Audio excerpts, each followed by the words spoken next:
40 days on the market, it seems like a lot. It's like, oh my gosh, that's over a month of vacancy. But what you need to think about as an investor is if you pay attention to tenant satisfaction and tenant retention, you can hold on to that tenant for 2, 3, or 4 years. And so then you've only got 40 days of vacancy over 2, 3, or 4 years. So that's where it really, really pays off. And that's why we hammer it home with our investors that, hey, we really want happy tenants because then they renew, and then your vacancy goes down, your returns go up, all of that good stuff. So, all right, let's get into Noblesville. Now, this is my market. I love Noblesville. It's a great market for multiple reasons. But I think it's honestly a market. And Mike, you may have, do you have any short-term rentals in Noblesville currently? We do have one, but it's like right on the Carmel border. It's a Noblesville address, but it's basically Carmel. Okay. How does that one typically perform? Have you been satisfied with it? Yeah, really well. Really well. Okay. Yeah. So Noblesville, because you can do multiple things. You could do the short-term rental side, which I think that you'll find a lot of success at. Or if your life changes and you need to convert it to a long-term rental, I think both avenues are safe in this market. Again, great school systems. I like to call it the brother or sisters of Fishers because I think those markets are a lot alike. Noblesville is just a little bit more affordable currently. So anyway, enough of my personal opinion. Let's dive into some of the numbers here. 70 active homes currently on the market. Average rental price at $2,085, which is up just over 4.25% month over month. Average days on market is at 40, which again, if you're with any reputable management company, you're beating that. But 40, I think, is still relatively healthy anyway. Average price per square foot, certainly given the time of year. Yeah. Average price per square foot, $1.14. And then you have your apartments and condos there in the middle, and then your townhomes there on the line below that for your consumption. And then all of your squiggly graphs there at the bottom, which it looks like we intentionally intertwined those lines, but I promise you that's not what happened. So you can check that out this year compared to last year's data and where we are as far as the average rental price trend line. Mike, anything you want to say about Noblesville?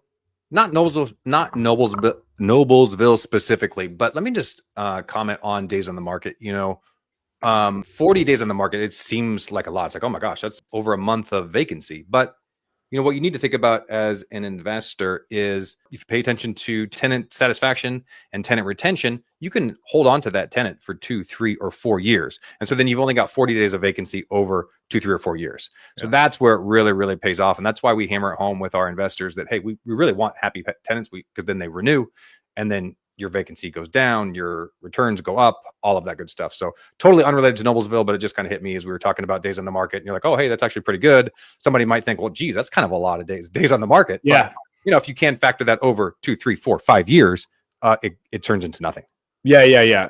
I mean, I think any real estate investor who's done it for any length of time will tell you, you don't really make a whole lot of money when you're turning the property every 12 months. Your money is made in tenant retention. And in fact, stay tuned. We're going to get into a little bit more of tenant retention as we get into the question of the week and the property management bonehead that we're going to get into. So stay tuned for some of that. All right, let's get into some of the sales data and we'll move on to another market. So average days on market for a home for sale in Noblesville is at 38, which is down considerably month over month. Average price per square foot is at $185. Average sales price at $358,741. Again, that one is accurately within your investor point of view, which being up almost 4%. I'm trying to recall back the number that you mentioned for Fishers, but I think that is trending very close to your average sales price for Fishers. Once you corrected that amount. I think it was like 366 or something like that. Yeah. So Noblesville's is quickly becoming the twin of Fishers. Number of homes sold at 104, and then your average sales price over time, your trend line there. So check that out if you want to know what's happening in the market and where it appears to be trending. It's pretty consistent year over year. It would appear. Number of homes sold, how much you're going to spend in order to enter the Noblesville market is down there in the bottom right hand graph. For you to determine whether it's in your budget or not.